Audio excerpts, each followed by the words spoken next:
আপনাকেই উদ্ধৃত করি যে দলীয় সরকারের অধীনে ফেরেশতা বসিয়ে দিলেও সুষ্ঠু নির্বাচন করা সম্ভব না।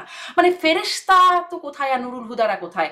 যদি নির্বাচন কমিশনাররা মনে করেন তাদের উপর ভীষণ রকম চাপ আছে, সরকারের চাপ আছে, এজেন্সির চাপ আছে, প্রশাসনের চাপ আছে, তারা সরে যেতেন। এই আমরা কিন্তু চাপের মুখে কি মাহমুদ সরেও তালুকদারকে যাওয়া যায়? হাসনাত আব্দুলের কথা শুনলাম, তিনি বলছেন এটা জনরোষ, এটা মব না। আমরা সাবেক শিক্ষা প্রতিমন্ত্রী ইহসানুল হক মিলন আপনাদের দলের, তিনি বলছেন তারা ভুল কি করেছে। কিন্তু মৃত্যুদণ্ড যে আসামির রায় হয় তাকেও কিন্তু আপনি এইভাবে জুতো মারা, জুতার মালা পরানো, ডিম ছোড়া, এগুলো আপনি করতে পারেন না। আপনি একটা কম্প্যারিজন করতেন যে 24-এর নির্বাচনের সময় যে একটা ড্রেনের পানি, নালার পানি, এই দুটাই হচ্ছে অপশন। আপনার হাতে আর অপশনই নাই ভোটারদের হাতে। এখন যদি সেকেন্ড লার্জেস্ট দলকে বাদ রেখে দেওয়া হয়, তার ভোটারদের হাতেও অপশন কি? যারা আমাদের গণ অধিকার আছে, তারপরে গণসংহতি আছে, নাগরিক ঐক্য আছে। অংশ না নেওয়া দলের চেয়ে অংশ নেওয়া দলের সংখ্যাগত দিকটা তখনও বেশি ছিল। এখন গুরুত্বের দিক থেকে তারা আসলে কত বড় না ছোট সেটা। আপনি কি সত্যি মনে করেন যে আওয়ামী লীগের এত অপকর্মের পরে তাদের ক্ষমা না চাওয়া, তাদের কোনো অনুশোচনা না থাকা, এই সকল কিছুর পরেও আওয়ামী লীগের কোনো নেতা দাঁড়িয়ে আবার ভোট চাইতে পারবে? যেভাবে স্বৈরাচারের দোষর ট্যাগ দিয়ে মবের মত শিকার হতে হচ্ছে, যদি কেউ চায়ও, ধরেন এখন হয়তো সে নিজের আখের গোছানোর জন্য চাইছেও না, সেও কথা বলতে পারতো না, কিন্তু তারপরেও কিন্তু বিএনপি মানে একজন না একজন প্রেজেন্ট থাকতো টক শোতে। অ্যাপ্রোচ করলে কথা বলবেন না কেন? বরং তারা বিবিসিতে কথা বলছেন। বিএনপি কি নিজের ভুলও স্বীকার করে? কারণ তত্ত্বাবধায়ক সরকারকে বিতর্কিত করবার যে অভিযোগটা নতুন শুরু হয়েছে, আগে ছিল রাজা খানের দোসর, এখন হয়েছে ফ্যাসিস্টের দোসর, তাই না? মানে চেতনা বনাম চেতনা, এই যুদ্ধটা যে কবে যাবে সেটি একটা। যে বাংলাদেশের রাজাকার শাবক, মুক্তিযোদ্ধার সন্তান, এই যে ডিভিশন, এই যে ভাগ, হ্যাঁ, রয় এজেন্ট, আইএসআই এজেন্ট, এই যে নোংরা ডিভিশন। সাবেক 3 সিএসির বিরুদ্ধে বিএনপির করা মামলায় গ্রেপ্তার হয়েছেন 2 জন। তাদের মধ্যে নুরুল হুদা শিকার হয়েছেন মব হেনস্থার, যার নেতৃত্বে ছিল বিএনপির অঙ্গ সংগঠন স্বেচ্ছাসেবক দলের নেতাকর্মীরা। পুলিশের সামনে এমন ঘটনায় পুলিশ যেমন ছিল নিষ্ক্রিয়, তেমনি সমালোচনা করলেও দায়ীদের বিরুদ্ধে শক্ত ব্যবস্থা নিতে বিএনপিও নিষ্ক্রিয়। 14, 18, 24 তিনটি বিতর্কিত নির্বাচনের দায় তৎকালীন নির্বাচন কমিশন এবং সরকারে থাকা আওয়ামী লীগের, তেমনি মাগুরা নির্বাচন, 15ই ফেব্রুয়ারি নির্বাচন, তত্ত্বাবধায়ক সরকারকে বিতর্কিত করে 1/11 প্রেক্ষিত তৈরির দায়ও কি এড়াতে পারে বিএনপি? বর্তমান প্রেক্ষাপটে ডক্টর ইউনূস তারেক রহমানের লন্ডন বৈঠকে কেমন সমঝোতায় সুর নরম করলো বিএনপি? সেই বৈঠকের মতোই প্রধান উপদেষ্টা এবং সিএসির বৈঠকও হলো ক্লোজ ডোর। জনগণকে ধোঁয়াশায় রেখে এমন সব ক্লোজ ডোর বৈঠক কেন? এই আলোচনার আজকের অতিথি বিএনপির সাবেক এমপি ব্যারিস্টার রুমিন ফারহানা। ব্যারিস্টার রুমিন ফারহানা, আপনাকে স্বাগত জানাই আমার আজকের আয়োজনে। আপনি একাধারে একজন আইনবিদ, আপনি আইনজ্ঞ, আইন প্রণেতা, সাবেক আইন প্রণেতা, রাজনীতিক। আপনার কাছে অনেকগুলো অ্যাঙ্গেল থেকে প্রশ্ন করতে পারবো। অনেক কিছুই এখন আসলে ঘটে যাচ্ছে এবং যেগুলো খুব আলোচিত হচ্ছে। ঐক্যমত কমিশনের আলোচনা চলছে, এদিকে সিইসিদের আদালতে তোলা হচ্ছে, সেখানে মবের ঘটনা ঘটছে, অনেক কিছু। আমি শুরু করি মানে মূলত এই প্রসঙ্গটা দিয়ে যে সাবেক সিইসিদেরকে আদালতে নেওয়া হলো, দেখলাম আমরা। একটু আপনাদের দলের অবস্থানটা শুনি। আপনারা সমালোচনা করেছেন যে মবটা হয়েছে, তার একটা সমালোচনা করেছেন, কিন্তু মবের নেতৃত্বে দেখা গেছে স্বেচ্ছাসেবক দলের সদস্যদের। আপনারা আসলে দলীয়ভাবে কি ব্যবস্থা নিলেন? আমি খুব খুঁজে পাইনি কিন্তু ব্যবস্থার বিষয়টা। আমাদের দল থেকে খুব স্ট্রিক্টলি বলা আছে যে যারাই কোনো রকম কোনো বিশৃঙ্খলার সঙ্গে যুক্ত হবে তাদেরকে দল থেকে বহিষ্কার করা হবে, ডিসিপ্লিনারি অ্যাকশন নেওয়া হবে। কিন্তু সেটা তো আসলে দলগত ব্যবস্থা। কিন্তু বাংলাদেশে তো এই মুহূর্তে একটি সরকার আছে, একটি প্রশাসন আছে, পুলিশ আছে, তাদের তো কাজ করার কথা। এবং last but not the least, আমাদের আর্মি কিন্তু ম্যাজিস্ট্রেসি পাওয়ার নিয়ে এখন মাঠে আছে। অর্থাৎ বিগত প্রায় 8-9 মাস ধরে কিন্তু পুলিশের পাশাপাশি প্যারালালি বিজিবি এবং আর্মি তারা মাঠে আছে। কিন্তু তারপরেও আমরা যেটা দেখলাম যে সাবেক সিইসি নুরুল হুদা সাহেবকে পুলিশের সামনে, which is very significant, তাকে জুতার মালা পরানো হলো, ওনার গালে জুতা দিয়ে মারা হলো এবং ওনার গায়ে ডিম মারা হলো। আমার প্রশ্ন হচ্ছে, বিএনপি তো এই মুহূর্তে পাওয়ারে নাই। বিএনপি তার নেতাকর্মীদের বিরুদ্ধে খুব বেশি হলে ডিসিপ্লিনারি অ্যাকশন নিতে পারে, কিন্তু যেই পুলিশ কর্মকর্তার সামনে এই ঘটনাটি ঘটতে পারলো তার বিরুদ্ধে সরকার কি ব্যবস্থা নিচ্ছে? ভেরি ইন্টারেস্টিংলি আমি খবরে দেখছিলাম যে আমাদের প্রধান উপদেষ্টার যিনি প্রেস সচিব শফিকুল আহ, মানে ভদ্রলোক, উনি বলছেন যে এটা আসলে মব বিষয়টা সেরকম না, মানুষের স্বতঃস্ফূর্ত একটা মানে অনুভূতির একটা বহিঃপ্রকাশ, জনরোষ, মানে এমন মানে প্রেশার, তিনি জনরোষ, বলছেন প্রেশার। হুম। প্রেশার। হ্যাঁ, তো এগুলো যখন সরকারের অত্যন্ত দায়িত্বশীল মহল থেকে কথাগুলো আসে, তখন সাধারণত এই জুতার মালা পরানো কিংবা ধরুন নারীর উপর ফুল মরাল পুলিশিং যারা করে বা মব তৈরি করে যারা মনে করে যে সাবেক কোনো সংসদ সদস্যের বাড়িতে হই হই করে ঢুকে যাওয়া যাবে এবং বাড়ি তছনছ করে ফেলা যাবে, কিংবা ধরুন যারা মনে করে যে কোনো একটি রাজনৈতিক দলকে নিষিদ্ধ করবার জন্য যমুনার সামনে একটি মবই যথেষ্ট, তারা উৎসাহিত হয়, তাই না? আমরা এই কথাটি বলছি এ কারণেই যে গত 17 বছর আপনিও ছিলেন বাংলাদেশে, আমিও ছিলাম বাংলাদেশে। তো আপনি খুব কাছে থেকে দেখেছেন যে যখন সরকারের বিরুদ্ধে, আমি আওয়ামী লীগ সরকারের কথা বলছি, যারা কেউ টু শব্দ করার সাহস পেত না, যারা এখন রাজা উজির মেরে তখন ছাত্রলীগের একটা পেছনের সারির কর্মী হয়ে কোনো মতে টিকে থাকবার চেষ্টা করত, তখন কিন্তু গণমাধ্যমের সামনে এসে কিংবা ধরুন সংসদে 350 জন সংসদ সদস্যের সামনে ইনক্লুডিং প্রাইম মিনিস্টার, আমরা কিন্তু সরকারের যত অন্যায্যতা, সরকারের যত অপকর্ম, দুর্নীতি, দুঃশাসন, তার বিরুদ্ধে কথা বলেছি। কেন? কারণ আমরা চেয়েছি একটি সহিষ্ণুতার বাংলাদেশ জি, তৈরি করতে। কিন্তু এখন আমরা আপনারা চেয়েছি কি করলেন সেটা একটু প্রশ্নের জন্য করছিলাম, যে স্বেচ্ছাসেবক দলের সেই নেতাদের বিরুদ্ধে দল কি ব্যবস্থা নিল? আপনি বলছিলেন পুলিশের নিষ্ক্রিয়তা, একদমই তাই। পুলিশের সামনেই ঘটনা ঘটলো, পরে দেখলাম সেনাবাহিনী থেকে একজনকে গ্রেপ্তার করা হলো, পরে আবার খুব দ্রুত জামিনও হয়ে গেল। যাই হোক, আদালতের প্রসঙ্গটাতে একটু আলাদা আলাদা করেই আসবো, কিন্তু দল কেন কোনো ব্যবস্থা মানে কি নিল, আসলে কিছু নিল কি, কেন নিল না? আমি এই স্পেসিফিক ঘটনায় জানি না, তবে আমি যতদূর জানি এখন পর্যন্ত 3,000-এর উপরে আমাদের দল থেকে বহিষ্কার করা হয়েছে।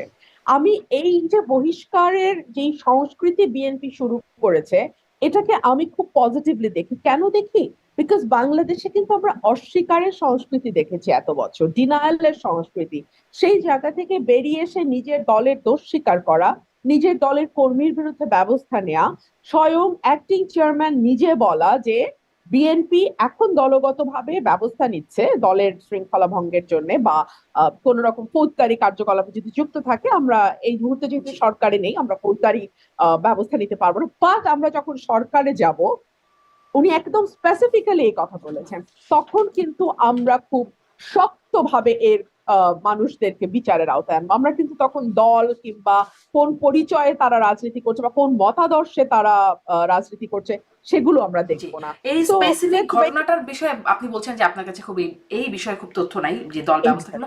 আমিও আসলে খুব দেখিনি, এই জন্যই আপনার কাছে জিজ্ঞাসা করছিলাম। আমি যদি মানে গুগল করে দেখতে পেতাম যে গণমাধ্যমগুলো খবর করছে, মানে এই ঘটনাটা অনেক বড় আলোচিত ঘটনা, সেখানে বিএনপির মানে একটি অঙ্গ সংগঠনের সদস্যদের বিরুদ্ধে মব সৃষ্টির অভিযোগ, বিএনপি কেন নজির তৈরি করছে না ব্যবস্থা নেওয়া, সেটাও একটা প্রশ্ন করতে চাচ্ছিলাম, যে তাহলে কি লাগামটা বিএনপি টানতে পারছে না নাকি টানতে চাইছেন? আপনি বলছিলেন প্রেস সচিবের কথা, তিনি বলছেন যে এটি মব না, তিনি বলছেন প্রেশার গ্রুপ। আমরা শুনছি কোন রাজনৈতিক নেতা, আমি হাসনাত আব্দুল্লার কথা শুনলাম, তিনি বলছেন এটা জনরোষ, এটা মব না। আমরা সাবেক শিক্ষা প্রতিমন্ত্রী এহসানুল হক মিলন আপনাদের দলের, তিনি বলছেন তারা ভুল কি করেছে। এইরকম একটা বিষয় রাজনীতিবিদটাকে একটা জাস্টিফাই করার চেষ্টা করছেন এই ঘটনাটি। আমি মানে খুবই যেহেতু আপনারা ব্যবস্থাও বিনীতভাবে নিলেন না। হুম। না, ব্যবস্থা নিলাম না এটা কিন্তু আমি বলছি না, আমি বলছি আমি জানি না। হুম। হুম। আপনি বলছেন আপনিও ঠিক চোখে হ্যাঁ, পড়েনি আমি আপনার। খুঁজছিলাম। ব্যবস্থা নেওয়া হয়েছে বলেই আমার ধারণা, বিকজ এত বড় ঘটনায় ব্যবস্থা নেওয়া হবে না, hmm. It is very unlikely. Because আমরা দেখছি কোন ভুজুঙ্গুমারিতে দুই পক্ষের মারামারি, সেখানেও দল ব্যবস্থা নিচ্ছে, হুম। হুম। কিংবা কোথায় সালথা বা নলিন্দাতে কোনো একটা সমস্যা হচ্ছে, সেখানেও দল ব্যবস্থা নিচ্ছে। সেইখানে এত বড় একটি ঘটনা যেখানে দল তার দলীয় বিবৃতির মাধ্যমে মববাজির নিন্দা জানিয়েছে, অ্যাক্টিং চেয়ারম্যান স্বয়ং বলেছেন যে যে বাংলাদেশে একটা মবক্রেসি তৈরি করে অরাজকতার দিকে দেশকে ঠেলে দেওয়ার চেষ্টা হচ্ছে, যেখানে স্বয়ং অ্যাক্টিং চেয়ারম্যান নিজে বলেছেন এই কথা, সেখানে এই ঘটনায় কোনো ব্যবস্থা নেওয়া হয়নি বলে আমার মনে হয় না। একদম আমারও তাই একদম মনে হতে মানে মনে হওয়ার কথাই ছিল, এজন্য আমি বারবার খুঁজছিলাম কোনো জায়গায় আমি আসলে দেখছি না। যদি ব্যবস্থা নেওয়া হতো এই ঘটনাটা নিশ্চয়ই খুব জলজলে করে দেখা যেত যে বিএনপি তাদের বহিষ্কার করলো বা কিছু, আমিও পাচ্ছিলাম না আসলে এমন ব্যবস্থা কিভাবে হয় যেটি দৃশ্যমানই হয় না, তাহলে ব্যবস্থাটাই কি হয়। আপনার কাছে একটু আইনগত জায়গাটিতেও আসি যে আসলে আপনি কি এটা, যেহেতু আপনি এখন আদালত অঙ্গনে অনেক বেশি যাচ্ছেন ঘুরছেন, আম, এদের বিরুদ্ধে আসলে কি অপরাধ? আমরা জানি নুরুল হুদা বা ৩ নির্বাচন কমিশনার, তারা বিতর্কিত নির্বাচন, রাতের ভোট, আমি দামি অনেক অভিযোগ তাদের বিরুদ্ধে, এটা আমরা রাস্তায় অভিযোগ করি, টকশোতে অভিযোগ করি। আইনগত অভিযোগগুলো কি? তাদের আসলে কি মামলা তাদের বিরুদ্ধে হলো? দেখুন, ওনাদের বিরুদ্ধে কি মামলা হয়েছে সেটা ওনাদের আইনজীবীরা বলতে পারবে, কোন ধারায় হয়েছে বা কোন প্রসিডিংসে হয়েছে আমি জানি না। তবে আমি এটুকু বলতে পারি যে বাংলাদেশের কোনো আইনে, হুম বাংলাদেশের সংবিধানে, সর্বোচ্চ আইন বাংলাদেশের সংবিধান, কোথাও কোনো ব্যক্তিকে এই ক্ষমতা দেয়া হয় না যে সে কোনো অভিযুক্ত আসামিকে এভাবে পাবলিকলি ডিহিউম্যানাইজ করতে হুম পারে। হ্যাঁ, যদি তার মানে আইন ওরকম হয়, যদি সে অপরাধ সেরকম করে, তাহলে বাংলাদেশের সর্বোচ্চ যেই শাস্তি মৃত্যুদণ্ড, সেটাও হতে পারে। মানে আমি হুম তর্কের খাতিরে বলছি, কিন্তু মৃত্যুদণ্ড যে আসামির রায় হয়, তাকেও কিন্তু আপনি এইভাবে জুতো মারা, জুতার মালা পরানো, ডিম ছোড়া, এগুলো আপনি করতে পারেন না। আমি জানি বাংলাদেশে ৫ই অগস্টের পরে অনেক সাহসী যোদ্ধার আবির্ভাব হয়েছে মঞ্চে, যারা দীর্ঘ সময় গত ১৭ বছর ঘরের কোনায় বাথরুমের আড়ালে মুখ লুকিয়ে থাকতেন। তারা এখন বিপুল বিক্রমে এসে ফেসবুকে গালাগালি করবেন, আমাকে বলবেন আমি ফ্যাসিস্টের দোসর। এখন তো নতুন শুরু হয়েছে, আগে ছিল রাজা খানের দোসর, এখন হয়েছে ফ্যাসিস্টের দোসর, তাই না? তো তাইলে আমরা ব্যবস্থাটা বদলালাম কোথায়? আমার প্রশ্নটা আসলে সামগ্রিক চিত্র নিয়ে। আমি আসলে স্পেসিফিক নুরুল হুদা সাহেব কিংবা ধরুন আহ আহ যেই হিন্দু ভদ্রলোক এবং তার ছেলেকে ধর্ম অবমাননার দায়ে জনসমক্ষে মারধর করে পুলিশে দেয়া হলো, কিংবা ধরুন মববাজি করে আইন পরিবর্তন করা হলো, আমি এই স্পেসিফিক ঘটনাগুলোর দিকে না গিয়ে আমি যদি সামগ্রিক চিত্রটার দিকে তাকাই, আপনার কি মনে হয় না যে চিত্রটা একেবারেই হতাশাজনক? এবং আমরা যে পরিবর্তনের জন্য লড়াইটা হুম করেছিলাম, আমি আমি আমার ব্যক্তিগত কথা বলতে পারি, আমি ১৭ বছর লড়াই করেছি, মানে ১৫ বছর তো বটেই। হুম ঠিক আছে, আমি আমার প্রফেশন একদিকে ফেলে দিয়ে আমি যুদ্ধটা চালিয়েছি। তখন কিন্তু আমাকে সবার ভালো লাগতো, কারণ তারা যে কথা বলতে পারতো না, তারা যে কথা লিখতে পারতো না, ইভেন তারা যে কথা ভাবতেও পারতো না, সেই কথা আমি গিয়ে অবলীলায় সংসদে বলতে পারতাম, কিংবা ধরুন আপনার টক শোতে আমি এসে অবলীলায় সেই কথাগুলো বলতাম। তো তাদের তখন আমাকে খুব ভাল লাগতো। কিন্তু এখন তারা যখন ঠিক হাসিনার আচরণটা করছে এবং আমি যখন তাদের সমালোচনাটা করছি, এখন আর তাদের আমাকে ভালো লাগে না। এখন তাদের মনে হয় আমি ভারতের দালাল, কিংবা আমি রয়ের এজেন্ট, কিংবা আমি ফ্যাসিস্টের দোসর, ইত্যাদি ইত্যাদি। তো আমি আসলে সামগ্রিক চিত্রটা দেখতে চাইছি, এবং সেখানে হতাশা ছাড়া আমার চোখে তেমন খুব সিগনিফিকেন্ট আপনি কিছু কি আপনার পড়ছে না। দল নিয়েও হতাশ হন? মানে আহ, দলের লাগাম টানা যাচ্ছে না, এটা একটা মানে অভিযোগ যদি থাকে, বা এরকম ঘটনায় দৃশ্যমান নজির সৃষ্টি করা যাচ্ছে না, বরং একরকম বিভিন্ন মহল থেকে একরকম প্রশ্রয় দেয়া হচ্ছে রাজনীতিবিদ, আপনার দলের রাজনীতিক শুরু থেকে শুরু করে বিভিন্ন দলের রাজনীতিক, প্রবাসী ইউটিউবার বাহবা দিচ্ছেন একরকম, যারা মব সৃষ্টি করে এরকম ঘটনা ঘটালো। আহ, আমি আমি প্রবাসী ইউটিউবার বা অন্য রাজনীতিকদের ব্যাপারে কথা না বলি, এটা আপনার দলের যার ব্যাপারে যার। হতাশ? আমার দলের ব্যাপারে আমি বলছি, আমার দলের ব্যাপারে আমি আশাবাদী। কেন আশাবাদী? কারণ আহ একটা ইংরেজিতে একটা কথা আছে না, যে বেড়ালের গলায় ঘন্টা বাঁধবে কে? আমাদের কিন্তু ঘন্টা বাঁধার প্রক্রিয়াটা শুরু হয়েছে। আমি সেই জায়গাটাতে মানে আশাবাদী। মবের ধরুন নেতৃত্ব দিয়ে মব সৃষ্টি করার পরে তো ঘন্টা না বাধা না হলো না, না না নজির হলো না? না না না না না না না না না না না না না না, don't get me wrong, no no, not at all. ৩,০০০ লোককে বহিষ্কার করে আপনি বুঝতে পারেন এই দলটি যখন আর কেউ করেছে, অনুপ্রবেশকারী করেছে, আওয়ামী লীগের দোসর করেছে, আওয়ামী লীগ বিএনপি বেশে এসে করেছে, হুম এই ইত্যাদি যদি কিন্তু অজুহাত না দিয়ে তারা যখন ঝাড়া হাত পা বহিষ্কার করে, তখন কিন্তু তারা একই সাথে স্বীকার করে, অর্থাৎ তারা মেনে নেয় যে হ্যাঁ অপরাধ হয়েছে, এবং তারা একই সঙ্গে এই বার্তাটাও তার দলকে দেয় যে আমরা কিন্তু ডিনায়াল মোডে নাই, অস্বীকারের মোডে নাই, এবং 3 হচ্ছে যেই 3,000 জন বহিষ্কার হয়েছে, তুমি যদি একই কাজ করো তুমি কিন্তু 3,001 নাম্বার হতে পারো। আপনি আমাকে মানে মানে ইনএভিটেবলি যে প্রশ্নটা করবেন সেটা হচ্ছে তাতে আসলে কতটুকু কুল রক্ষা করা গেল। আমি আপনাকে উত্তরে বলবো যে সময় কিন্তু 53 বছরের মাত্র 1 বছর শুরু হয়েছে, তাও 1 বছর পুরো হয়নি। ভারপ্রাপ্ত চেয়ারম্যান এখনো দেশে ফিরতে পারেননি। বিএনপি এখনো একটা নির্বাচন আদায় করতে পারেনি। বাংলাদেশে এখনো কোনো নির্বাচিত সরকার রাষ্ট্র পরিচালনার দায়িত্বে নাই। সো অনেকগুলো পাজল কিন্তু এলোমেলো। এই জিনিসগুলো যদি মোটা দাগে ঠিক জায়গায় আসে, ধরুন একটি নির্বাচিত সরকার আসলো, ধরুন রাজনৈতিক দলগুলো তাদের রাজনীতি করার স্পেস পেল, মানে যেভাবে একটা ডেমোক্রেটিক গভর্নমেন্টের সময় হয়ে থাকে, এগুলো যখন পুরো দমে শুরু হবে এবং প্রশাসন একটি নির্বাচিত সরকারের অধীনে, আমি ডে ওয়ান থেকে বলেছি, বেটার কাজ করে দেন একটা অনির্বাচিত সরকার। কিন্তু অনির্বাচিত সরকারের আনসার্টেনটি থাকে, তারা যে কোনো দিন চলে যাবে, তখন আসলে আমাদের কি হবে ইত্যাদি ইত্যাদি। আমরা সবসময় পছন্দ করে একটা স্টেবল দলীয় সরকারের অধীনে কাজ করতে। এখন এটা ভালো হোক মন্দ হোক, দ্যাট ইজ দ্য রিয়ালিটি। তো এই জায়গায় দাঁড়িয়ে আমার মনে হয় যে পাজল গুলো খুব ছড়ানো ছিটানো, এগুলো যখন কিছুটা মোটা দাগে একসাথে মিলবে, তখন আমার পক্ষে আপনার এই প্রশ্নের উত্তর দেওয়াটা আরো অনেকখানি ট্রান্সপারেন্ট হবে। আমার সামনে মানে চিত্রটা আপনি মনে পরিষ্কার করছেন যে হবে। রাজনৈতিক দল ক্ষমতায় গেলে বা আপনারাও যখন ক্ষমতায় যাবেন তখন লাগাম টানতে আপনাদের জন্য সুবিধা হবে, যেটি এখন হচ্ছে না। সুবিধা হবে, আচ্ছা, আমি সুবিধা একটু হবে। এই প্রশ্নে যাই, যে আমরা দেখলাম যে রাষ্ট্রদ্রোহের মামলাও যুক্ত হয়েছে এখন সাবেক সিইসিদের বিরুদ্ধে। রাষ্ট্রদ্রোহের সংজ্ঞাটাও আমি একটু পড়বার চেষ্টা করছিলাম, আর একবার একটু দেখার চেষ্টা করছিলাম কিভাবে আসলে তাদের বিরুদ্ধে রাষ্ট্রদ্রোহ মামলা হয়। সেটি যারা মামলা দায়ের করেছে, মামলা পরিচালনা করবে, তাদের পক্ষেই বলা মানে সম্ভব। আপনারা তবে এতদিন হ্যাঁ, পরে মামলাটা করলেন কেন? বিএনপির পক্ষ থেকে তো মামলা হলো প্রথমে তাদের তাদের বিরুদ্ধে। দেখুন, এটা তো অস্বীকার করবার কোনো উপায় নাই হুম, যে 14, 18 এবং 24 যে 3টি নির্বাচন হয়েছে, সেই 3টি নির্বাচন ভয়াবহ রকম কারচুপিপূর্ণ, এবং সেই 3টি নির্বাচন মোটা দাগে, এবং বিশেষ করে 18 নির্বাচন, হুম, হ্যাঁ, হুম, নুরুলহুদার অধীনে যে নির্বাচন সেটা ভয়াবহ নির্বাচন, মানে মধ্যরাতের নির্বাচন। সেই নির্বাচনে তো আসলে বিএনপি অংশ নিয়েছিল, তাই না?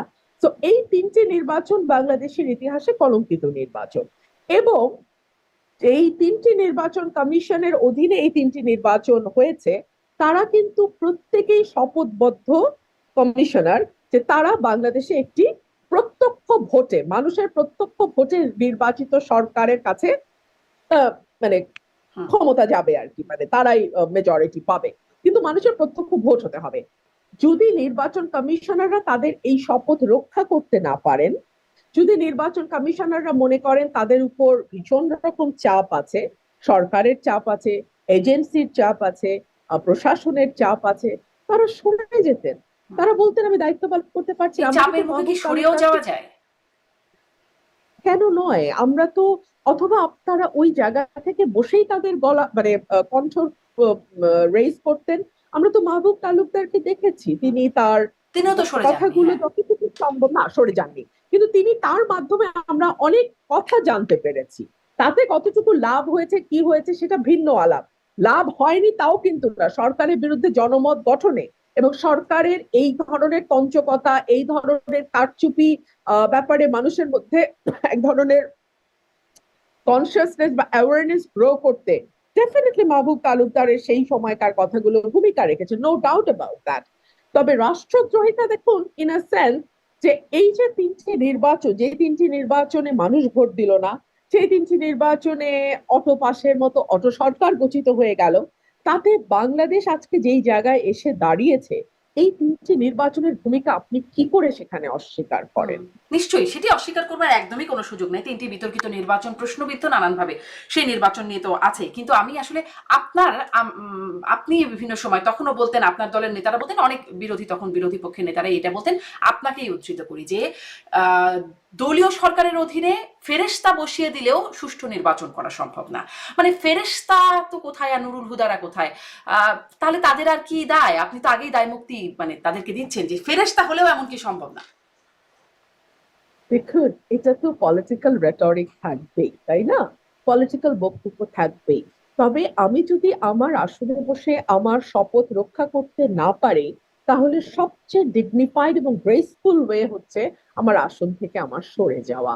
আমরা তো পৃথিবীর বহু দেশে মন্ত্রিত্বের পদ থেকে মানুষকে সরে যেতে দেখি। ইভেন ট্রেন অ্যাক্সিডেন্ট করার পরে রেলমন্ত্রী তার জায়গা থেকে সরে গেছেন, এই ঘটনাও তো ভারতে ঘটেছে। কিন্তু আমরা কেন জানি সরে যাওয়ার নজিরটা কিছুতেই স্থাপন করতে পারি না। আমাদের যেই চেয়ারেই বসি না কেন আমরা গ্লুড হয়ে যাই। আমার মনে হয় বাংলাদেশে সরে যাওয়ার ইতিহাসও বিএনপি প্রথম করেছে। 2022 সালের ডিসেম্বর মাসে আমরা 7 জন এমপি সংসদ থেকে রেজিগনেশন দিয়েছিলাম। বাংলাদেশের রেজিগনেশনের কোনো ইতিহাস কিন্তু নাই। জি, তত্ত্বাবধায়ক সরকারের দাবিতে তো আগেও আসলে সংসদ থেকে সরে গেছে আপনাদের সময়ে, যখন দাবি করে নির্বাচন তত্ত্বাবধায়ক সরকার আদায় করার জন্য, তখনও মনে হয় এরকম একটা সংসদ থেকে সরে যাওয়ার একটা নজির আসলে ছিল তখনকার আওয়ামী লীগ। আমি আবারও একটু মানে এই জায়গায় প্রশ্ন করি যে তাহলে মানে রাষ্ট্রদ্রোহিতার অভিযোগ কিভাবে হয় এটা আমি আসলে ঠিক বুঝি নাই। যে সরকারের বিরুদ্ধে, আমি দেখছিলাম যে সরকারের বিরুদ্ধে ঘৃণা বিদ্বেষ তৈরি করলে সেটা হচ্ছে রাষ্ট্রদ্রোহের অভিযোগ হবে।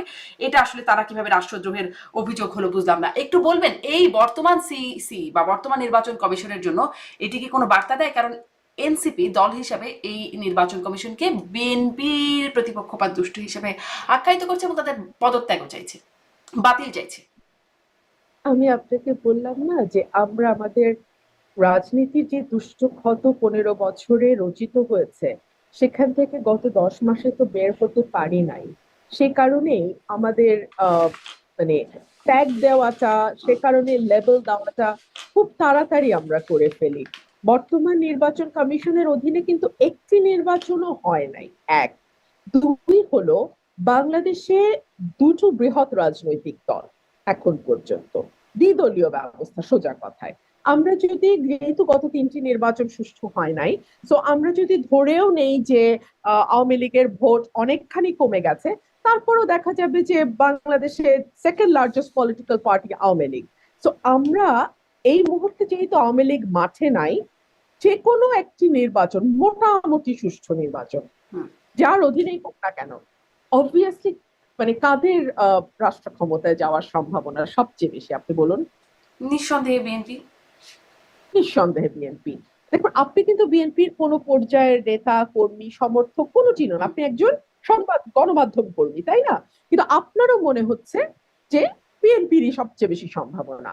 এটাই স্বাভাবিক। যে কোনো সুস্থ স্বাভাবিক মানুষ যারা বাংলাদেশের সম্পর্কে মোটামুটি ধারণা রাখে তারা সকলেই বলবে যে এই সময় বিএনপির ক্ষমতায় যাওয়ার কথা।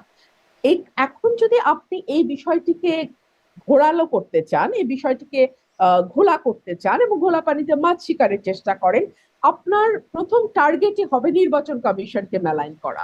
অথচ এই নির্বাচন কমিশনের অধীনে কিন্তু একটা নির্বাচনও হয় না। ইভেন স্থানীয়, জাতীয়, ইউনিয়ন মানে কিছুই কিছুই হয় নাই। তো তার আগেই আপনারা এই কমিশনকে, মানে এনসিপি এই কমিশনকে মেলাইন করার চেষ্টা করছে। অথচ অথচ আমি আপনাকে বলি, মানে বাংলাদেশে যদি মোটামুটি একটা ভোট হয় এবং সেখানে আওয়ামী লীগ ভোটে অংশ না নেয়, তাহলে বিএনপির পরে দ্বিতীয় যাদের আসন পাওয়ার কথা সেটা হচ্ছে ইসলামিক দলগুলো যে জোট বা ঐক্য তৈরি করেছে তাদের। এনসিপি একটি আসনও পাবে কিনা সেটা নিয়ে কিন্তু জনগণের মনে অনেক প্রশ্ন আছে। জনগণ বলতে আসলে আমি আমার চারপাশে যারা পরিচিত সাধারণ মানুষ, যারা হয়তো কোনো রাজনৈতিক দলের সঙ্গে যুক্ত নন, সুইং ভোটার, কখনো এই দলকে কখনো ওই দলকে কখনো আরেক দলকে ভোট বা কখনো না ভোট দিয়েছেন, তারা কিন্তু খুবই দৃঢ়তার সঙ্গে বলছে যে এই দলটির আসলে কোনো ভবিষ্যৎ নেই, অথচ ভালো ভবিষ্যৎ হতে পারত। আর আমাদের আগের নির্বাচন কমিশনারদের বিরুদ্ধে যে মামলা হয়েছে, সেটা ডেফিনেটলি ডেফিনেটলি আগামী দিনে যারা নির্বাচন কমিশনার হিসেবে কাজ করবে তাদের জন্য একটা শক্ত বার্তা তো দেবে বটেই। কিন্তু তাদের মধ্যেও মানে আমি এটাও জানতে চাইবো যে সিইসির সাথে প্রধান উপদেষ্টার বৈঠক হলো, সেখানেও আসলে কি সেটাকেও আপনারা কিভাবে দেখছেন, সেটাকে সেই বিষয়ে খোলাসা হতে চান সালাউদ্দিন আমাদের বক্তব্য আমরা শুনেছি। কিন্তু তাদেরও এরকম জুতার মালা পরার ভয় ঢুকবে কিনা যদি আদেশ না মানেন, বা আদেশ মানতে গিয়ে অন্যদের বিদ্বেষে পরিণত হন, জুতার মালা ডিম খাওয়া বা জুতার বাড়ি খাওয়া, এই ভয় নিয়ে কি আসলে চলতে হবে সামনে? আসলে কেউ মানে তাদের মধ্যে ইম্প্যাক্টটা কেমন পড়বে সেটা একটা প্রশ্ন। সেটাতে সেটাতে যাবার আগে আমি ভাবছিলাম আমি আরেকটা বিষয় একটু আপনার কাছ থেকে জেনেই আসবো কিনা, যে আপনি বলছিলেন যে second largest political party Awami League, তারা যদি এখন তারা নির্বাচনে জড়িত থাকতে পারছে না, আপনি একটা কম্প্যারিজন করতেন যে 24-এর নির্বাচনের সময় যে একটা ড্রেনের পানি নালার পানি, এই দুটাই হচ্ছে অপশন, আপনার হাতে আর অপশনই নাই ভোটারদের হাতে। এখন যদি সেকেন্ড লার্জেস্ট দলকে বাদ রেখে দেওয়া হয়, তার ভোটারদের হাতেও অপশন কি? যারা বিএনপিকে ধরুন পছন্দ করে না, ভোট দিতে চায় না, তাদের হাতে আসলে কি ড্রেনের পানি নালার পানি ছাড়া আর অপশন কি? ওই একই অবস্থা আবার? আমি যতদূর জানি আওয়ামী লীগের কার্যক্রম নিষিদ্ধ করা হয়েছে, দল হিসেবে আওয়ামী লীগ হুম। নিষিদ্ধ হয়নি। এবং আওয়ামী লীগের নির্বাচনে অংশগ্রহণের ব্যাপারে সম্ভবত বলা হয়েছে যে এই ব্যাপারে নির্বাচন কমিশন সিদ্ধান্ত নেবে যে তারা নির্বাচনে অংশ নিতে পারবে কি পারবে না। সো অংশ নিতে গেলে তো আমি জানি, কার্যক্রম করতে হবে, কার্যক্রম তো নিষিদ্ধ। হ্যাঁ। তো আমরা এখনো 8 মাস বাকি নির্বাচনের, বা 7 মাস বাকি। সো 7 মাস এখন পর্যন্ত মনে হচ্ছে যে এটা হবে না, নির্বাচনে অংশ নিতে পারবে না। সুতরাং বাংলাদেশের মানুষের হাতে এখন মধ্যপন্থী থেকে শুরু করে এক্সট্রিম ডানপন্থী পর্যন্ত একটা অপশন আছে। এর বাইরে অপশন আছে, আমাদের গণ অধিকার আছে, আহ, তারপরে গণসংহতি আছে, নাগরিক ঐক্য আছে, এই দলগুলো আছে। তারা কিছুটা লেফট উইং পার্টি। সো তার সেটা অপশন আছে, বাসদ আছে, তারপরে আপনার প্রিন্স ভাইদের যে পার্টি, আমি সিপিবি। এই মুহূর্তে নামটা বলতে পারি, সিপিবি। সিপিবি। সিপিবি আছে, সিপিবি বাসদ এরা আছে, এই লেফট উইংটা আছে। কিন্তু এরকম তো যখন 24-এ নির্বাচন হলো, আওয়ামী লীগ, জাতীয় পার্টি সহ ইসলামী কিছু দল ছিল, এরকম মানে অংশ নেয়া দলের চেয়ে অংশ না নেয়া দলের চেয়ে অংশ নেয়া দলের সংখ্যাগত দিকটা তখনও বেশি ছিল। এখন গুরুত্বের দিক থেকে তারা আসলে কত বড় না ছোট সেটা তো তখন আলোচনা হয়েইছে। এখনো তো সেরকমই মনে হয়, অনেক দল আছে কিন্তু তাদের ভোটার কতটুকু? আপনি বলছিলেন সেকেন্ড লার্জেস্ট দল আওয়ামী লীগ, তাদের বা হ্যাঁ, দেখুন, তাদেরকে বাদ রেখে অপশন কোথায় জনগণের হাতে? আবারও কি 24-এর মতো? সেজন্যই কিন্তু বিএনপি শুরু থেকে বলে এসছে যে কাগজে কলমে কোনো দল নিষিদ্ধ করার পক্ষপাতী বিএনপি নয়। বিএনপি মনে করে মানুষই তাদের রায় দিয়ে দেবে। আপনি একটু চিন্তা করেন, ধরেন আওয়ামী লীগ নির্বাচন করতে পারছে, হ্যাঁ, আমরা একটা হাইপোথেটিক্যাল সিনারিও চিন্তা করি, আওয়ামী লীগ নির্বাচন করতে পারছে। আপনি কি সত্যি মনে করেন যে আওয়ামী লীগের এত অপকর্মের পরে তাদের ক্ষমা না চাওয়া, তাদের কোনো অনুশোচনা না থাকা, এই সকল কিছুর পরেও আওয়ামী লীগের কোনো নেতা দাঁড়িয়ে আবার ভোট চাইতে পারবে? বা তাদের কোনো নেতা সত্যি সত্যি নির্বাচনে দাঁড়িয়ে যাবার সেই সাহসটা দেখাবে? এই প্রশ্নটা আমি আপনার মাধ্যমে রাখলাম। আর দুই হচ্ছে, তাদের কোনো নেতা যদি সাহস করে নির্বাচনে দাঁড়ায় নৌকা প্রতীকে, তারা যদি নির্বাচনে করতে না পারে, তাহলে কিন্তু তারা স্বতন্ত্র হিসেবে এখনো দাঁড়াতে পারে। আপনি বুঝতে পারছেন ব্যাপারটা? জি। যদি নৌকা মার্কা তারা সাহস করে নির্বাচন করতে পারে, তাহলে যদি দল কোনো কারণে নির্বাচন করতে না পারে বা দলকে নির্বাচন করতে দেয়া না হয়, তখন তারা স্বতন্ত্র প্রার্থী হিসেবে দাঁড়াবে, যদি তাদের সেই সৎ সাহস থাকে। হুম। কিন্তু আমি তো দেখতে পাচ্ছি শারমিন, আওয়ামী লীগের নেতারা বিদেশে বসে বিদেশি চ্যানেলে টকশো করা ছাড়া দেশের মাটিতে বসে একজন সুশীল বুদ্ধিজীবী যে আওয়ামী লীগের লেজ ধরে গত 17 বছর আমাদের বিরুদ্ধে যাতা করেছে টকশোতে বসে, এই আপনার আপনার শোতে ঠিক না, মানে অনেক টেলিভিশনের টকশোতে আমরা দেখেছি যে একজন বিএনপি, একজন কড়া আওয়ামী লীগ পদধারী নেতা, সেই সঙ্গে একজন আওয়ামী লীগ বংশীবাদক থাকতো। তো সেই বংশীবাদকটি কোথায় এখন? মানে আমি গত 10 মাসে একজন বংশীবাদকেরও দেখা পেলাম না যে ব্যাকগ্রাউন্ড মিউজিকেও আওয়ামী লীগের পক্ষে দুটো কথা বলবে।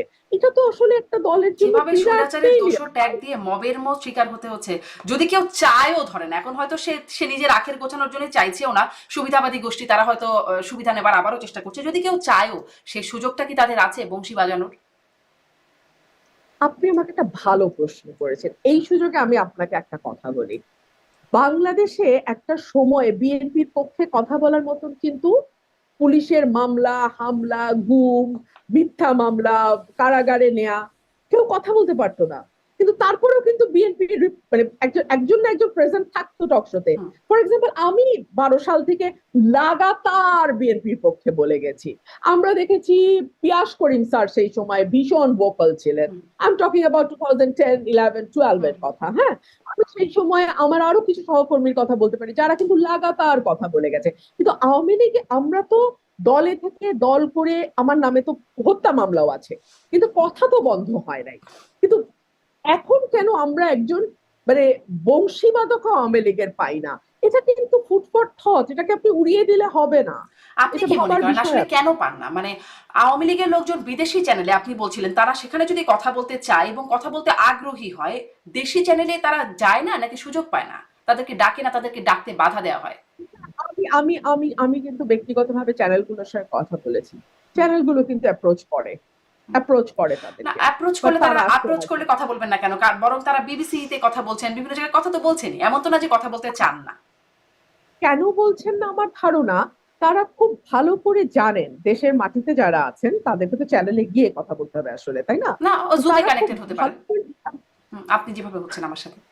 আচ্ছা ঠিক আছে, তারা অ্যাটলিস্ট এইটুকু জানেন দেশের মাটিতে যারা আছে আমি তাদেরকে ধরছি, বিকজ আমি এতদিন পর্যন্ত আপনি যাদের কথা বললেন বিদেশি চ্যানেলে যুক্ত হয়েছে তারা সব বিদেশ থেকেই হ্যাঁ, হয়েছে। হ্যাঁ, হ্যাঁ, হ্যাঁ, আমি নামগুলো দেখলে সবাই হ্যাঁ, বিদেশ হ্যাঁ। থেকেই হয়েছে। হুম। তারা কেউ ডিসক্লোজও করতে চায় না তারা কে কোথায় আছে। কিন্তু বাংলাদেশ থেকে যদি কেউ হয় তাহলে তার একটা মানে ডেফিনেটলি তারা স্বীকার করুক আর না করুক, deep down deep inside they know it very well that what they have done was really brutal. তারা যেটা করেছে সেটা আসলে কোনো সভ্য দেশে একটা ক্ষমতায় থাকা সরকার করতে পারে না।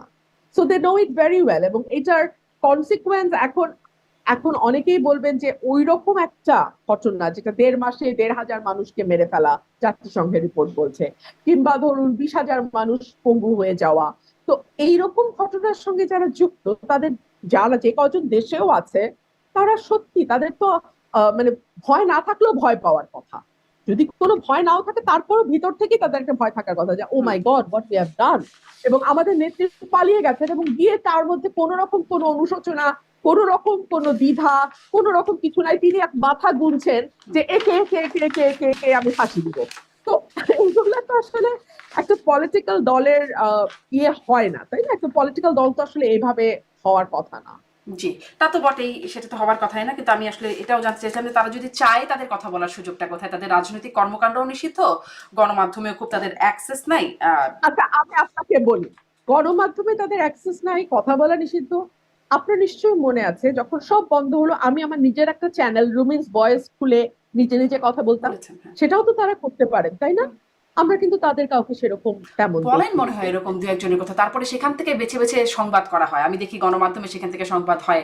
আম, সাবেক প্রতিমন্ত্রী, তথ্য প্রতিমন্ত্রী আরাফাত, তার কথাও বিভিন্ন জায়গায়, বিবিসি সহ বিভিন্ন জায়গায় তাদের সেখান থেকে কথা বলেন। যাই হোক, সেটা তারা কতটুকু বলেন বলেন না, সেটি না হয় তাদের উপরে ছেড়ে দিলাম। কিন্তু আমার মানে তারা রাজনীতি করুক বা না করুক সেটি বিষয় না। দেশে আসলে পরিস্থিতিটা কি, দেশে আসলে আইনের শাসন হচ্ছে কিনা, তারা মানে যে কেউ রাজনীতির অধিকার পাচ্ছে কিনা, এই বিষয়টাই আপনার কাছে আইনজীবী হিসেবে, রাজনীতিক হিসেবে আমি আসলে এই প্রশ্ন করছিলাম যে দেশে রাজনীতি করতে গেলে মবের ভয়ের শিকার হতে হয় কিনা। আমি একটু মানে তাদের বিরুদ্ধে তো অভিযোগ উঠছে, আমি বলছি সিইসিদের বিরুদ্ধে অভিযোগের কথা। আপনারা অভিযোগ করছেন নির্বাচন ইত্যাদি বিতর্কিত সংখ্যাগরিষ্ঠ, যেটা কিনা ফ্যাক্ট আসলে হয়েছে সেইগুলোর বিষয়। কিন্তু বিএনপি কি নিজের ভুলও স্বীকার করে? কারণ তত্ত্বাবধায়ক সরকারকে বিতর্কিত করবার যে অভিযোগটা, পুরনো অভিযোগ, সেটা আপনাদের বিরুদ্ধে কিন্তু আছে, যে কে এম হাসানের বয়স বাড়িয়ে কে এম হাসানকে প্রধান বিচারপতি করার একটা উদ্যোগ, ৬৫ থেকে ৬৭ প্রধান বিচারপতি, মানে বয়স বাড়ানো, বিচারপতিদের বয়স বাড়ানো, তিনি অস্বীকৃতি জানালে আন্দোলনের মুখেই, যখন আওয়ামী লীগের প্রবল আন্দোলনের মুখে তিনি অস্বীকৃতি জানালেন। তারপরে ইয়াজউদ্দিন আহমেদ রাষ্ট্রপতি, তিনি সংবিধানের বাকি সব বিকল্প, 4টা বিকল্প ছিল, তাদের সবগুলোকে অগ্রাহ্য করে, সেগুলো লঙ্ঘন করে তিনি দায়িত্ব নিয়ে নিলেন। তিনি দায়িত্ব নেবার পরেও চলছিল পক্ষপাত দুষ্ট নির্বাচনের দিকে যখন আগাচ্ছিলেন, তখন উপদেষ্টারা পদত্যাগ করতে থাকলেন। এরকম একটা পর্যায়ে সেনাশাসিত তত্ত্বাবধায়ক সরকার চলে আসলো, এবং তারপরে সেই ১/১১ আর কি, সেই বিখ্যাত ১/১১। এই যে প্রেক্ষাপট, এর দায়টা কি বিএনপিও স্বীকার করে? আমি যদি আপনার সকল তথ্য সত্য বলে ধরে নিই, আমি যদি তর্কের খাতিরে আপনার ব্যাখ্যাটিকেও সত্য বলি, ফ্যাক্ট একটা জিনিস, সেটার ব্যাখ্যা অন্য ব্যাখ্যাটা কি জিনিস। হ্যাঁ, বেঠিক? আমি না আমি আপনারটাই ধরে নিলাম। ব্যাখ্যাটা তো আমার ব্যাখ্যা আমি দেবো, আপনারটা না, আপনি আমি দেবেন, গণমাধ্যমগুলো, আরেকজন সবগুলো আরেকজন দেবে। গণমাধ্যম, মানে এই তথ্যটা আপনি সব আপনি গণমাধ্যমে দেখবেন। আপনি তথ্যটা দিচ্ছেন, হ্যাঁ, হ্যাঁ, হ্যাঁ। আমি ব্যাখ্যাটাও সরিয়ে রাখলাম। হুম। তথ্য অনুযায়ী যদি সবকিছু আমি স্বীকার করে নেই, বিএনপি কি তার মূল্য ১৭ বছর ধরে দেয় নাই? এটা এক। তো স্বেচ্ছায় দেয় নাই। দুই হলো, হুম। দুই ১/১১ প্রেক্ষাপট তৈরি হওয়ার পরে, ১/১১ পরে যেই ২০০৮-এর নির্বাচন, সেই নির্বাচনটিকে দেশি এবং বিদেশি ষড়যন্ত্রের ফসল হিসেবেই আমরা দেখি হুম। সেটা, এবং তার ধারাবাহিকতায় 14, 18, 24 সেই তো একটা ধারাবাহিক চেইনের মতো। হ্যাঁ, তো কেউ তো আর স্বেচ্ছায় গিয়ে গুম হয় না, কেউ তো আর স্বেচ্ছায় গিয়ে বিচার বহির্ভূত হত্যার শিকার হয় না, সে মানে অনিচ্ছাই তো হয়, তাই না? কিন্তু হয়েছে তো বিএনপি, মাসুল তো দিয়েছে বিএনপি, তাই না? তো আপনি যেটুকু ভুল করবেন তাহলে কি তার এই 17 মাসুল, বছর মাসুল দিয়েছে আসলে বিএনপি? আমি যদি আপনার তথ্যগুলোর সাথে একমত হয়ে আপনার ব্যাখ্যাকে আমার ব্যাখ্যা হিসেবে ধরি, তাহলে তর্কের খাতিরে আমি বলতেই পারি আপনার কথা এবং আপনার ব্যাখ্যা যদি সঠিক হয়, তাহলে তার প্রেক্ষিতে বিএনপি 17 আপনি কি এই বছর ধরে তথ্যকে তো চ্যালেঞ্জ রাজত্ব। করেন নাকি মেনে নিয়েই বলছেন যে মাসুল হয়েছে তাহলে?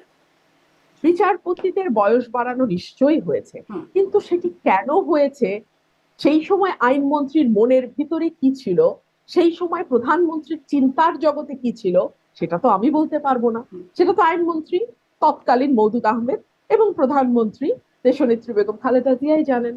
এটা তো আর আমি বলতে পারবো না তাদের মনের মধ্যে কি ছিল।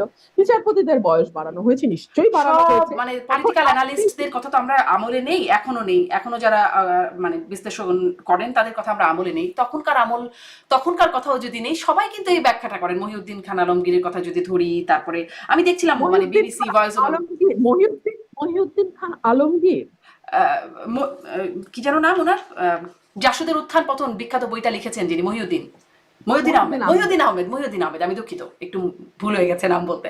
জি জি, মাফ করবেন আপা। এখন যেটাই হোক, হ্যাঁ, আমি যদি মহিউদ্দিন আহমেদের ব্যাখ্যাও সঠিক হুম। ধরে, এটা আমার ব্যাখ্যা না, এটা মহিউদ্দিন আহমেদের ব্যাখ্যা, হুম। তার ব্যাখ্যাও যদি আমি সঠিক ধরে নেই, তাহলে তো ডেফিনেটলি এটাকে আপনার মাসুল বলতেই হবে।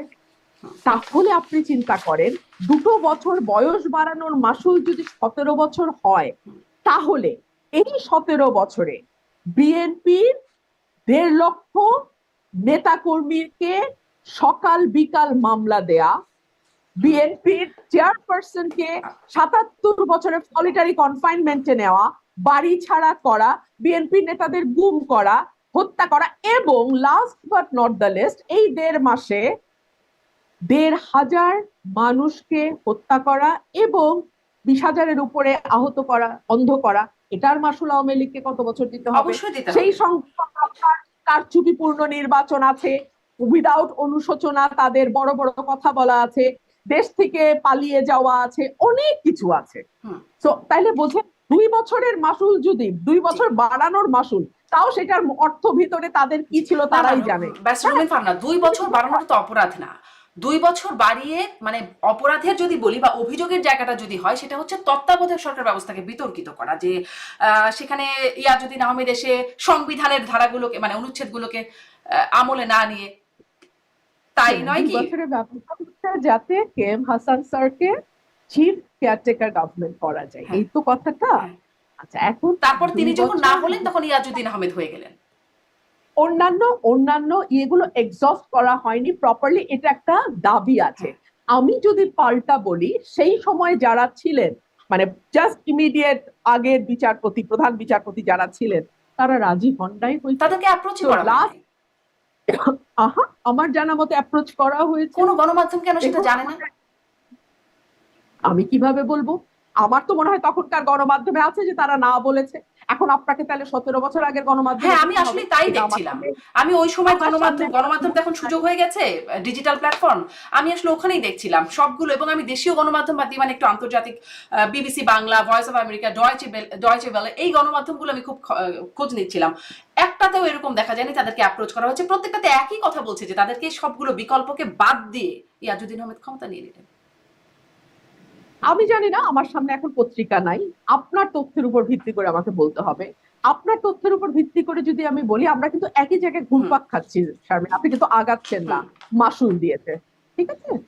আচ্ছা, মার্শাল দিয়েছেন, আচ্ছা ঠিক আছে, এতটুকু যদি এখানে যদি শেষ হয় তাহলে আগাই একটু সামনের দিকে আগাই, যে ঐকমত্য কমিশনের বৈঠক হচ্ছে 10 বছর প্রধানমন্ত্রীর মেয়াদকাল, সেটা নিয়ে এক মানে শর্ত সাপেক্ষে রাজি হচ্ছে বিএনপি, আবার হচ্ছে না, এরকম একটা জায়গায় আপনি কি আসলে দলের মধ্যে কি বিষয়টা কি স্পষ্ট হচ্ছে যে আসলে বিষয়টা কি হচ্ছে?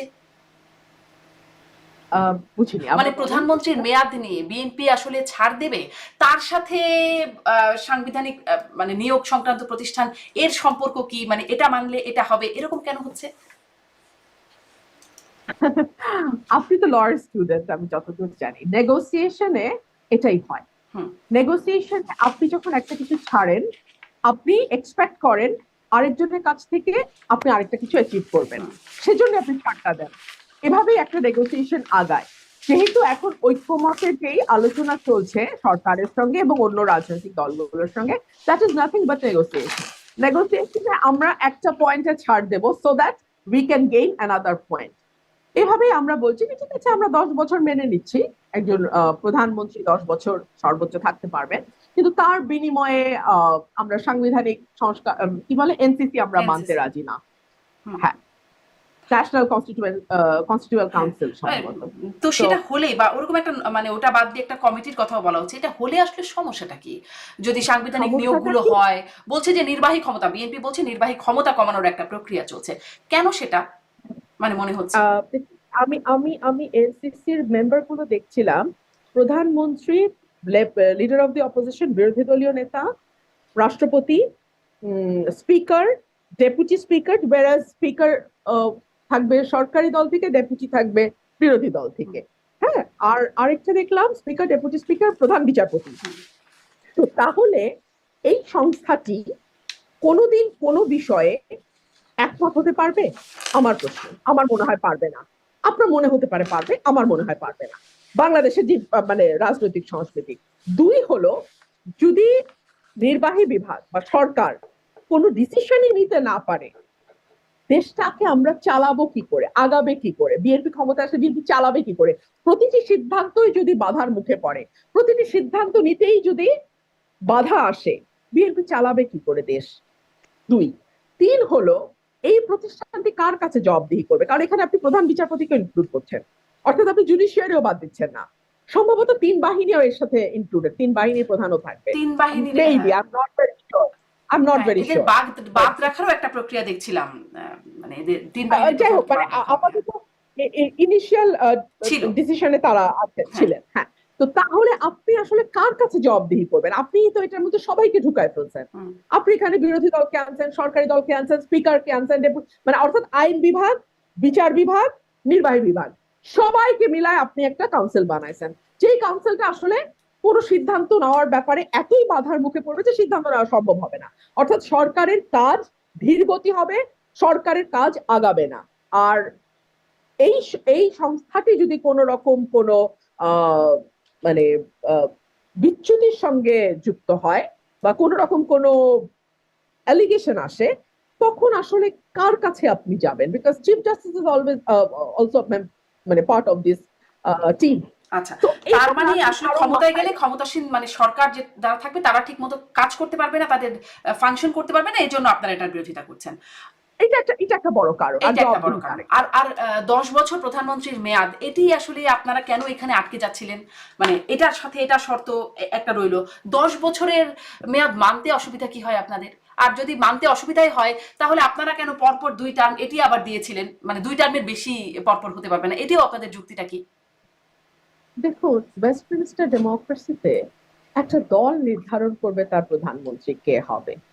হ্যাঁ, এটা যে দলটি সংখ্যাগরিষ্ঠ আসন পায় তারা ঠিক করে। এত বছর ধরে তাই হয়ে আসছে, বাংলাদেশেও তাই হয়ে আসছে। আপনি চিন্তা করেন তো, আওয়ামী লীগে কি আপনি পারবেন শেখ হাসিনা ছাড়া আর কাউকে প্রধানমন্ত্রী হিসেবে কল্পনা করতে? মানে মানে আপনাকে বলছি না, দলের হুম একজন নেতা বা কর্মী বা সমর্থকের কথা বলছি। এই যে এত বড় ডিজাস্টার হয়ে গেল, তারপরেও কিন্তু তারা শেখ হাসিনার বাইরে আর কাউকে নেতৃত্বে আনার ব্যাপারে হুম। একমত নয়, না। তারা ওনাকেই চাই। তো এটা আমাদের পলিটিক্যাল কালচার। এবং আহ, এই দুটো মানে রাজনৈতিক দল, আমাদের ভালো লাগুক আর না লাগুক, আমরা এটা সমর্থন করি আর না করি, দুটো পরিবারের নেতৃত্বে কিন্তু এই দলগুলো ঐক্যবদ্ধ আছে। 111-এর সময় কিন্তু চেষ্টা হয়েছিল কাউকে কাউকে সরিয়ে দিয়ে নতুন নেতৃত্ব আনার, অনেক চেষ্টা হয়েছে, কিন্তু দেখেন সেটা কিন্তু সফল হয়নি। এবং উপমহাদেশে এটা খুব নতুন কালচার না। কংগ্রেসে কি আপনি গান্ধী পরিবারের বাইরে কাউকে নেতৃত্বে পাবেন? কিংবা ধরুন পাকিস্তানে ভুট্টো পরিবার, সেই বিলাওয়াল ভুট্টোর কাছেই যেতে হচ্ছে আর কি, মানে যদি আপনি হুম পাকিস্তান পিপলস পার্টির কথা বলেন। তো এই জায়গাগুলো বাংলা উপমহাদেশে আছে, বাংলাদেশও তার ব্যতিক্রম নয়। আমাদের দল যদি সংখ্যাগরিষ্ঠতা পায়, আমাদের নেতা, আমাদের দলের কর্মী সমর্থক নেতা যারা আছেন, তারাই নির্বাচন করবেন, তারাই ঠিক করবেন কে যাবে প্রধানমন্ত্রী হয়ে। এটা তো তাদের সেই লিবার্টিটা থাকার কথা। তাহলে এবং আপনারা এটা কেন জেনে তো পরপর দুইবারের বেশি মানে বলছেন যে পরপর শব্দটা দুইবার, তখন তিনবার যদি হয় তো তিনবারই আপনারা নির্ধারণ করতে পারবেন। 3 নম্বর বারের বার আপনাদের এই স্বাধীনতাটাই আপনারা কেন বাদ দিতে চান? আমরা বাদ দিতে চেয়েছি এই কারণেই যে একটা দাবি তো উঠেছে। তো আমরা পুরোপুরি আউটরাইট নেগেটিভে যাই নাই, আমরা একটা মধ্যপন্থায় এই দাবি এসেছি ওঠার আগেই যে তো ঠিক আপনাদের আছে। 31 দফাতেই তো এটা আছে, তাই না? হ্যাঁ হুম। হ্যাঁ, আছে আছে। কিন্তু সেই আলোচনাগুলো কিন্তু আস্তে আস্তে আমাদের দলের ভেতর থেকেও এসছে, কারণ আমরা তো আওয়ামী লীগের রেজিম দেখেছি হুম। পরপর দুইবার। আমরা 2016 সালে ফার্স্ট ডে কথা বলি, ততক্ষণে কিন্তু আমরা পরপর দুবার শেখ হাসিনাকে ক্ষমতায় দেখেছি। তো প্রথমবারের মতো বিএনপি কিন্তু, দেশনেত্রী বেগম খালেদা জিয়াই কিন্তু ভিশন 2030-তে বলেন যে ঠিক আছে, পরপর দুইবারের বেশি হুম। প্রধানমন্ত্রী এক ব্যক্তি হবেন না, গ্যাপ দিয়ে আবারও হবেন। তো সকল কিছু বিবেচনা করেই সেই সময় এই কথাটি বলা হয়েছে। জি। আহ, মানে 3 নম্বর বারে আপনাদের দলের নির্বাচনের করার সেই স্বাধীনতার জায়গায় আপনারা ছাড় দিতে রাজি আছেন, কিন্তু মানে দুইবার হতে হবে। খুব যুক্তিটা খুব মানে দুইটা যুক্তি একটু কনফ্লিক্টিং মনে হয়, কন্ট্রাডিক্টরি মনে হয়। যাই হোক, সামনে সিদ্ধান্ত হবে ঐক্যমত কমিশনে আপনারা কতটুকু ছাড় দেন, কতটুকু ধরেন, কতটুকু কোন কোন জায়গায় শক্ত থাকেন, সেটা আমরা নিশ্চয়ই দেখব। এই যে সিএসির সাথে বৈঠকের বিষয়ে একটু জানবো বলছেন, ছোট্ট করে একটু জেনে ফেলি। এটা আপনারা বলছেন খোলাসা করতে, কেন মনে হয় এত ক্লোজ ডোর বৈঠক? মানে এটিও একটা ক্লোজ ডোর বৈঠক হলো, 1-1 তারেক রহমানের সাথে একটা বৈঠক হয়ে গেল, সেটাও ক্লোজ ডোর। 1-1 সেটার বিষয়েও আমরা খুব একটা জানতে পারলাম না, এত ক্লোজ ডোর বৈঠক কেন? বিএনপি ভারপ্রাপ্ত চেয়ারম্যানের সঙ্গে লন্ডনে যে বৈঠকটা হয়েছে, তারপর কিন্তু অ্যাটলিস্ট আমরা ফেব্রুয়ারিটা জানতে পেরেছি। হুম। আমি বলবো এটা একটা বিরাট পদক্ষেপ, কারণ এই ফাঁকে আপনাকে বলে রাখি, আইএমএফ এর যে তৃতীয় এবং চতুর্থ কিস্তি আটকে ছিল দীর্ঘ সময়, সালাউদ্দিন সাহেব আমাদের অর্থ উপদেষ্টা, তিনি বলে ফেলেছেন যে যখন নির্বাচনের একটা মোটা দাগের টাইম ফ্রেম পাওয়া গেছে, তখন কিন্তু বাজেট সহায়তার অর্থ ছাড়ও শুরু হয়েছে আইএমএফ থেকে। তো বাংলাদেশের অর্থনীতির প্রেক্ষাপট বলেন কিংবা বাংলাদেশের রাজনীতির প্রেক্ষাপট বলেন, ডক্টর ইউনূসের সঙ্গে জনাব তারেক রহমানের এই বৈঠক, অর্থাৎ নির্বাচনের একটা টেন্টেটিভ টাইম আমরা যখন জানতে পারলাম, সেটা কিন্তু বাংলাদেশের জন্য একটা তার আগেও তো বিরাট। টেন্টেটিভ টাইম জানা যাচ্ছিল, সেটা হচ্ছে এপ্রিলের প্রথমার্ধে। হ্যাঁ, কিন্তু সেটা তো দল আমরা মানছিলাম না, হ্যাঁ। অনেকগুলো দল মানছিল না। আমরা আমাদের সমস্যাগুলো তুলে ধরছিলাম। আমরা তো কোনোদিন এপ্রিল মানি নাই, আমরা ডিসেম্বর চেয়েছি। তারপরে তো সেই ফেব্রুয়ারিতে চলে জায়গায় গেলেন কেন? কারণ তখনও আবহাওয়া অত গরম হবে না, তখনও রমজানের মধ্যে আমাদের হেঁটে হেঁটে প্রচারণা করতে হবে না, তখনও এসএসসি পরীক্ষা শুরু হবে না, তখনও এইচএসসি পরীক্ষা আরম্ভ হবে না, তখনও ঝড় বৃষ্টি বাদল তেমন হবে না। সে কারণে আমরা মানে আপনারা ফেব্রুয়ারিতে ম্যাক্সিমাম দিয়েছি, ডিলে যতটুকু করা যায় ততটুকু করেছেন, মানে যতটুকু ফেব্রুয়ারিতে করা দেওয়ার যায় ক্ষেত্রে। আচ্ছা। আমরা যতটুকু আচ্ছা। যতটুকু করা যায়। তো মানে সেই জায়গায় আমি শারমিন একটা মিনিট, নিশ্চয়ই। সেই জায়গাটায় আমরা একটা কিছু পেয়েছি। হুম। কিন্তু গতকালকে যে বৈঠকটি হয়েছে, মানে বৃহস্পতিবার যে বৈঠকটি হয়েছে সিএসি এবং প্রধান উপদেষ্টা। চিফ অ্যাডভাইজার, আমরা জানি না, তারপরে তো আসলে আমরা এক্সপেক্ট করেছিলাম যে যেহেতু এত গুরুত্বপূর্ণ দুজন ব্যক্তির একটি বৈঠক এবং বাংলাদেশ একটি নির্বাচন আশা করছে সামনে, আমরা আশা করেছিলাম যে আমরা কোনো একটা বার্তা হয়তো পাবো, বাট এখন পর্যন্ত আমাদের কাছে স্পষ্ট কোনো বার্তা নেই। জি। ওই বার্তাটা কি স্পষ্ট হয়েছে যে ফেব্রুয়ারির প্রথমার্ধে নির্বাচনের জায়গায়? কারণ ডক্টর মোহাম্মদ ইউনূসের যে ভাষাটা, মানে যৌথ বিবৃতিতেও যে ভাষাটা, সেটা কিন্তু আগেরই মতো। প্রয়োজনীয় সংস্কার যদি এর মধ্যে শেষ করা যায়, সেই যদি প্রয়োজনীয় শব্দগুলো কিন্তু আছে। তারপরে মানে আগে আস্থা পাচ্ছিলেন না, পরে আস্থা পেয়ে গেলেন কিভাবে, বা সন্তুষ্ট হয়ে গেল কিভাবে বিএনপি? কারণ ডক্টর মোহাম্মদ ইউনূস তো বলছিলেন যে ডিসেম্বরের মধ্যে যদি সম্ভব হয় তাহলে হবে, প্রয়োজনীয় সংস্কার যদি সম্ভব হয়, মানে এগুলো তো বলছিলেনই, প্রয়োজনীয় যদি কিন্তু তবে। আমি আমি আপনার সঙ্গে একমত। This is the one way of describing the scenario. This is the one way of explaining the scenario. আমি আবার এটাকে আরেকটু অন্যভাবে ব্যাখ্যা করতে চাই। আমি এটাকে একজন রাজনৈতিক কর্মী হিসেবে আমি এটাকে আশাবাদ রাখতে চাই। আমি হোপ করতে চাই যে সার্বিক বিবেচনায় সার্বিক বিবেচনায় আমরা ফেব্রুয়ারির মধ্যে নির্বাচন হয়তো পাবো। কেন আমি বলছি ঐক্যমত এবং সংস্কার নিয়ে তো আলাপ হয়েছে, মোটা দাগে অনেকগুলো জায়গায় কিন্তু আমরা ঐক্যমতে পৌঁছে গেছে রাজনৈতিক দলগুলো।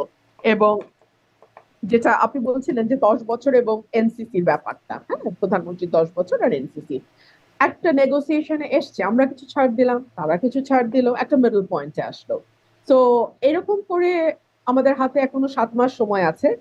এর মধ্যে আমার মনে হয় যে সংস্কার একটা রূপরেখা পাবে।